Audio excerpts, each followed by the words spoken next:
비유는 뭐냐면 포도나무의 비유예요. 그래서 우리가 예수님은 이제 자기가 포도나무 주인은 하나님, 이런 전제를 다는 거예요. 자, 우리는 포도나무, 우리의 포도나무 주인은 하나님, 이런 관계입니다.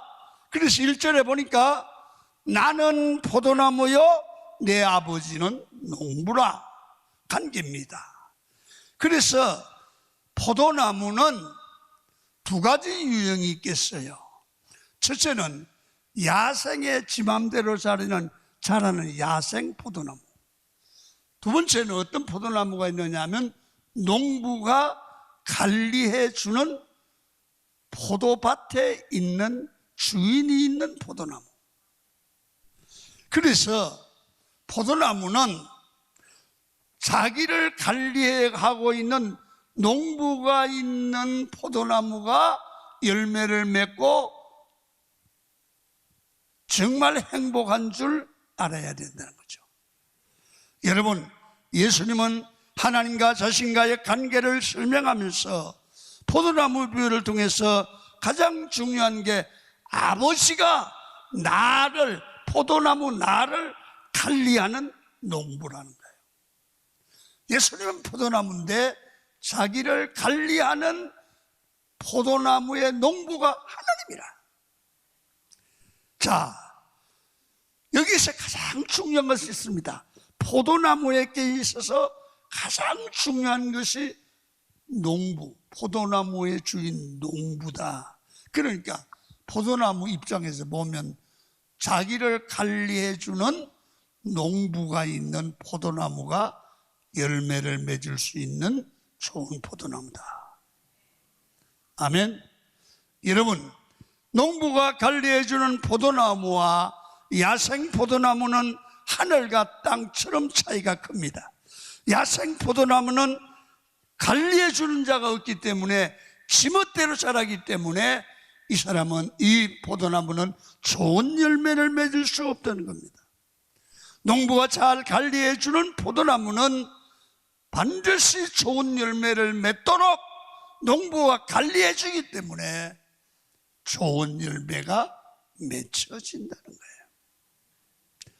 여러분, 우리 인생은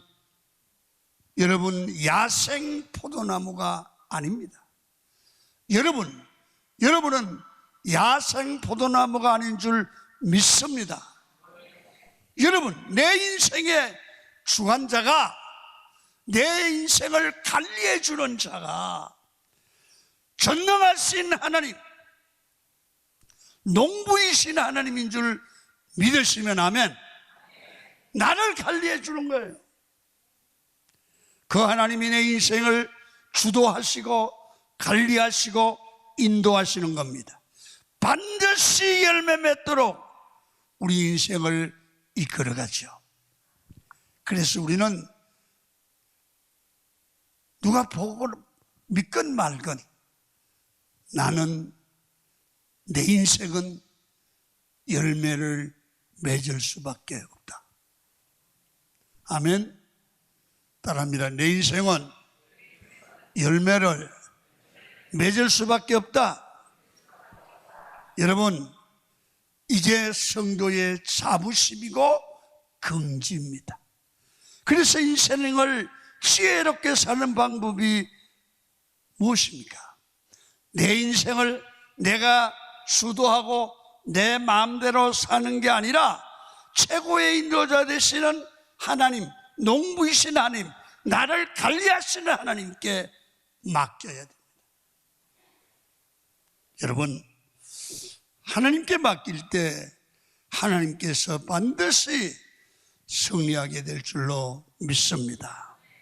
그 사실을 알고 농부 되신 하나님을 알고 의지해야 됩니다. 여러분, 이렇다고 합니다. 목사도, 부목사가 성장하는 교회 가서 그 목사님의 목회 스타일, 설교 스타일을 훈련 받으면 그 목사님과 비슷하게 교회를 하면 된다고 그럽니다. 그런데 안 되는 데가 있으면 나중에 똑같이 안 된다고 그래요. 여러분, 축구나 이런 운동도 훌륭한 감독, 리더가 밑에서 훈련을 받으면 이 선수도 대선수가 될 수 있어요.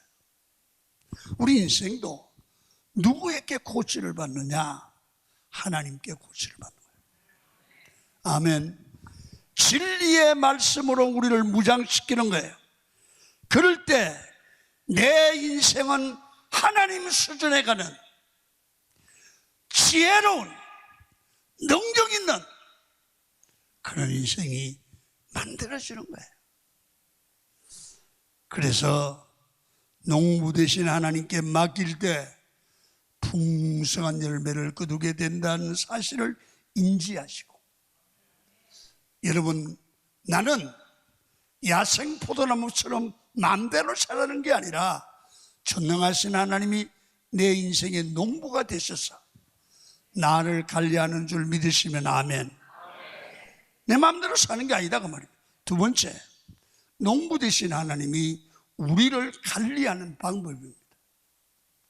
농부가 되신 우리 하나님, 우리를 관리하는데요, 그 모습이 여기 성경에 나와 있습니다. 2절입니다. 같이 읽도록 하시겠습니다. 시작.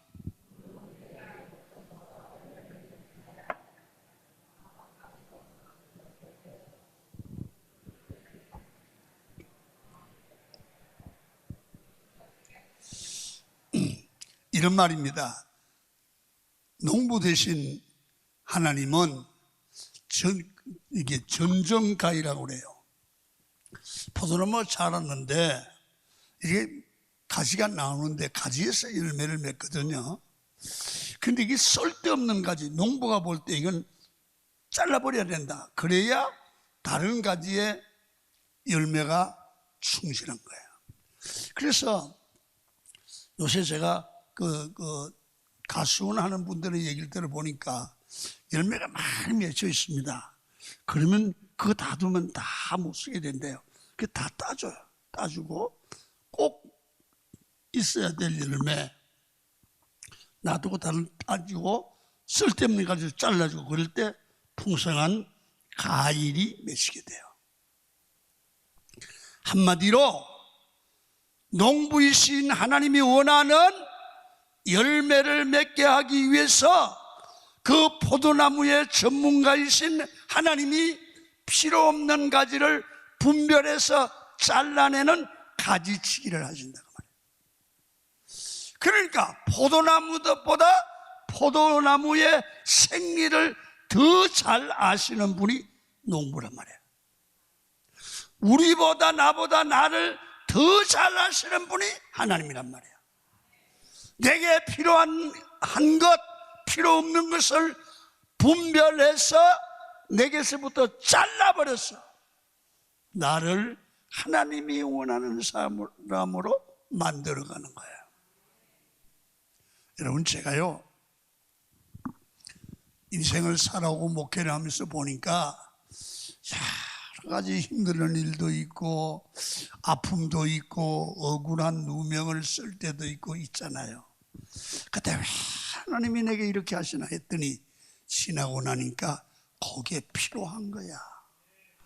그것 때문에 교만한 게 깨지기도 하고, 그것 때문에 혈기가 좀 죽기도 하고, 완벽하게는 안 죽지. 그렇게 자꾸 나를 가지치기 하시는 하나님인 것을 발견하게 돼요.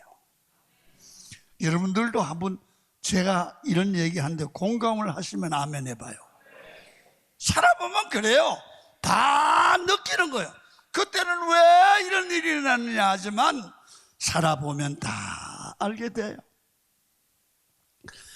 하나님이 보실 때에, 아니 농부가 보실 때에 많은 가지가 중요한 게 아니라 열매 맺을 수 있는 가지가 중요하고요, 우리의 삶에 꼭 필요하지 않는 잡다한 가지가 있을 때 때로는 그것을 하나님이 보시고 가지치게 한다는 거예요. 그냥 두면 쓸데없는 것에 우리 인생을 낭비하기 때문에 농부 대신 하나님께서 불필요한 것들을 가지치기 하고 잘라버려요. 여러분, 내 인생에 가지치기를 하면 포도나무는 가지를 자르기 때문에 아파요. 그러나 아픔을 감수하더라도 잘라버려야 포도나무가 포도나무다운 포도가 되고 열매가 맺혀요. 우리 인생의 고난은 아파요. 눈물이 나요. 가슴이 저려와요. 그러나 하나님께서는 고난이라는 과정을 통해서 가지치게 하는 시간이고, 하나님은 나를 하나님께 복받을 열매 맺을 사람으로 만들어가고 계시는 줄 믿으셔야 돼요. 여러분, 우리가 이때 해야 될 일은 뭡니까? 인내입니다. 여러분, 왜 그렇습니까? 가지가 잘라질 때 아프지만 결국에 그것이 하나님께서 우리에게 주시는 뜻이고 섭리고 복이기 때문에 그렇습니다. 여러분, 포도나무는 열매를 맺지 않으면 아무 쓸데없는 나무입니다. 여러분, 포도나무 보세요. 그걸 여러분 제목으로, 집을 짓는 제목으로 쓰겠소. 그 포도나무를 오다 써요. 아무데도 쓸데가 없어요. 근데 이 포도나무가 열매만 맺으면 포도밭에 가보세요. 어떻게 그렇게 달콤한 냄새가 나는지, 얼마나 열매가 아름다운지. 포도나무 줄기 보고 아름답다 그러는 사람은 하나도 없어요. 열매를 보고 아름답다 그래요.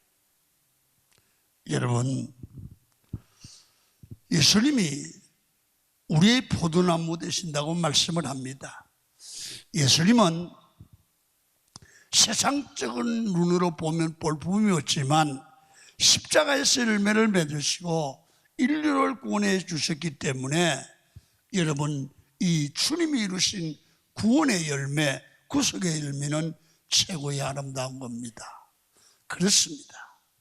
교회는 우리 외모의 아름다움이 아니라 우리의 삶을 통해서 나타나는 경건한 모습, 거룩한 말, 그리고 믿음의 얼굴, 믿음의 말, 세상에 빗댄 삶, 이런 경건이 하나님을 기쁘게 하고 세상의 아름다움을 나누는 열매인 줄로 믿습니다.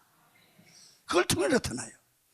그래서 바울은 이런 얘기를 합니다. 디모데후서 3장 5절 말씀을 읽습니다. 말세 우리가 고쳐야 될 일입니다. 시작. 경건의 모양은 있으나 경건의 능력은 부인하니 이 같은 자들에게서 내가 돌아서라.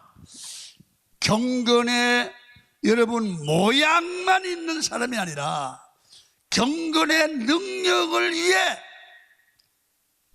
집중하고 내 몸에서 말해서 경건의 능력이 나타나도록 하라는 거예요. 그게 아름다움이라는 겁니다. 내 삶에 내가 맡은 것이 너무 많아서 예배를 잘 드리지 못하고 기도하지 못한다면 가지치기 해야 합니다. 경건의 모양만 있고 경건의 능력이 사라진다면 내 삶에 그런 가치를 제거해야 됩니다. 중요한 일에 집중할 줄 아셔야 합니다. 그러면은 세 번째로 우리 삶에 어떤 열매를 맺어야 됩니까? 열매입니다. 첫째로 인격의 열매입니다. 예수 믿으면 예수 믿는 사람다운 인격의 열매가 삶 속에 맺혀지기를 축원합니다. 일반적으로 성경은 인격의 열매를 성령의 9가지를 가지고 설명을 합니다. 자, 갈라디아 5장 22절 한번 읽지요. 시작. 오직 성령의 열매는 사랑과 희락과 화평과 오래 참음과 자비와 양성과 충성과 온유와 절제니 이 같은 것을 금지할 법이 없느니라. 그래서 성령의 9가지 열매가 언제 맺혀집니까? 인내하며 기도하며 견뎌야 됩니다. 한국말로 버텨야 됩니다. 내가 믿음으로 인내할 때 오래 참음이 있고 양선이 있고 충선이 있고 절제가 있는 겁니다. 그래서 열매는 견딜 때, 버틸 때 생깁니다. 그래서 거센 폭풍과 비바람을 인내하며 버틸 때 열매를 맺는 것처럼 우리 삶에서도 교회생활 하다 보면 얼마나 어려움이 있습니까? 견뎌야 됩니다. 버텨야 됩니다. 그럴 때 여러분, 내겐 아픔이 있죠. 고난이 있죠. 그때 참고 인내하고 기도하는 동안에 내 인격과 신앙이 성장하게 될 줄로 믿습니다. 그 정도 되면 하나님의 사랑을 알게 돼요. 이 성숙한 믿음에 가지요. 그래서 여러분, 세상 살아보십시오. 사는 게 쉽지 않습니다.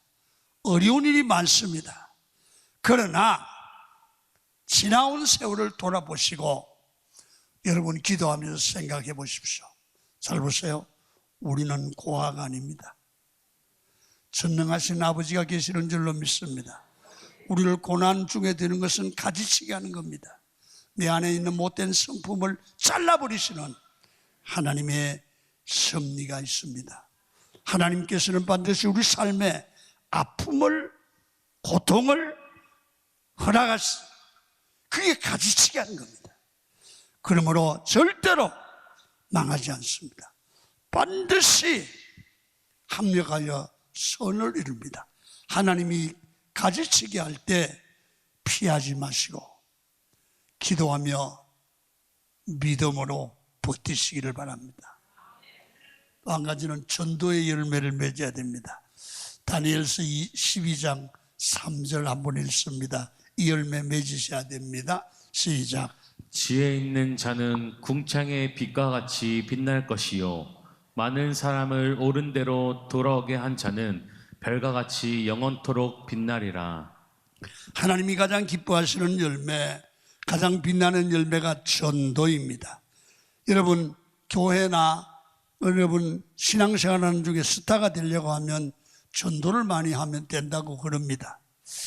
그래서 주님은 다른 제자들에게 복음을 전하는 거예요.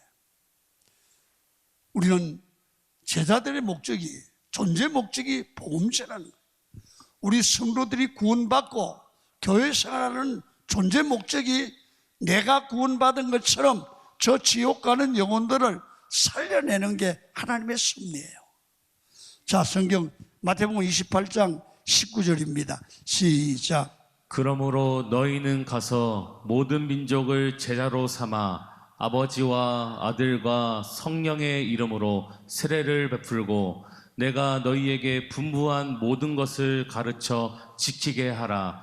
볼지어다 내가 세상 끝날까지 너희와 항상 함께 있으리라. 성경이 계속해서 명령하는 건 뭐냐?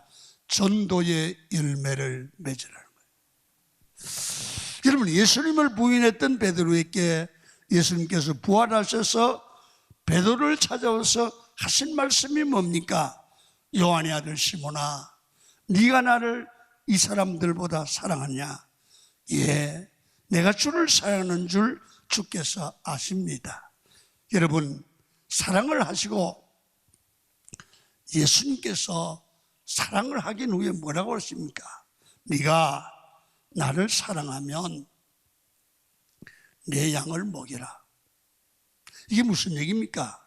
사랑하면 전도해서 내 양을 양육하라는 거예요. 가장 예수님을 사랑하는 사람이 해야 되는 일이 뭘까요? 전도하는 것이고 선교하는 것이고 많은 영혼들을 주께로 돌아오는 것입니다. 여러분, 우리가 맺어야 할 열매 중에 중요한 열매가 전도의 열매입니다. 건강한 교회 특징 중 하나가 다른 것이 아니라 전도입니다. 교회의 우선순위도 전도입니다. 교회가 교회 될 수 있고 성도가 성도 될 수 있는 가장 중요한 일이 복음 전하는 겁니다. 사업이 잘 되기를 원하십니까? 그 사업을 내 욕심을 채우려고 하는 것이 아니야. 하나님, 우리 사업을 축복하세요. 이 사업을 가지고 복음 전하게 하여 주옵소서. 여러분, 가정도 전도와 선교에 연결시키십시오. 어떤 일을 하든지 예수님을 전하는 일에 연결되는 사업이나 이런 복을 받습니다. 여러분, 사람이요 65세에서 70대쯤 되면 현직에서 사람들이 이제 은퇴하잖아요. 직장에서 이제 은퇴하면서 가장 문제가 뭐냐 하면 늘 하던 일을 잊어버리기 때문에 할 일이 없어지면 이 정신적으로 자기들이 약해진대요. 할 일이 없기 때문에. 그래서 세상을 빨리 떠나게 되도록 병들고 그런다는 거예요. 이제 그걸 없애는 방법이 있는 거예요. 그게 뭐냐 하면 사명이에요. 그 사명이 뭐냐 하면 하나님 우리에게 제2의 인생을 살게 했다. 복음을 전하는 거예요. 내가 사람에게 복음을 전하면 천하보다 더 귀한 인생이 살게 된다. 이것처럼 가치 있는 일이 없다. 그러니까 여러분들도 각원 교회들 모두가 제2의 인생, 하나님이 사람을 살리는 복음 전하는 일을 여러분에게 명령하시는 줄 믿으시길 바랍니다. 듣든지 안 듣든지. 그러면 마지막으로 결국 열매 많이 맺는 비결이 뭘까? 그 얘기입니다. 자, 3절 4절 읽고 마치겠습니다. 시작. 너희는 내가 일러준 말로 이미 깨끗하여졌으니 내 안에 거하라. 나도 너희 안에 거하리라. 가지가 포도나무에 붙어있지 아니하면 스스로 열매를 맺을 수 없음 같이 너희도 내 안에 있지 아니하면 그러하니라. 성도가 열매를 맺어야지 그래서 맺어진다는 게 아닙니다. 가장 중요한 것은 예수 안에 붙어 있어야 됩니다. 가지가 나무에 붙어 있어야 됩니다. 그러니까 여러분 보세요. 나무가 요만큼 떨어져서 가까이 있어서 가지가 열매 못 맺어요. 줄기와 가지가 붙어 있어야 돼요. 그래야 줄기로부터 영향을 받아서 가지가 열매를 맺어요. 우리가 예수를 믿을 때 우리는 예수 안에 들어가서 예수의 영향력 안에 들어가면 이 가지가 붙었으면 열매가 맺히듯이 예수 안에 있으면 열매가 맺어진다는 거예요. 우리 삶의 이치를 바로 정하는 겁니다. 바로 이게 뭡니까? 관계입니다. 주는 내 안에, 나는 주 안에. 예수님과의 하나 되는 관계를 이룰 때 우리 삶에는 말이나 행동이나 삶을 통해서 자연스럽게 사람이 예수 그리스도의 열매를, 예수의 형상을 이루는 열매가 맺혀지게 될 줄로 믿습니다. 그래서 여러분들과 저는 열매를 맺으려고 하는 게 아니라 하나님 예수님과 관계를, 주는 내 안에 나는 주 안에, 이 관계를 바로 맺어 가시는 강은 교인이 되시면 여러분의 삶에는 열매가 맺히고 이 관계를 통해서 날마다 하나님이 주시는 은혜 속에 성령으로의 능력으로 인도하시는 은혜를 받아서 날마다 승리하는 삶, 열매 맺는 삶이 될 줄 믿습니다.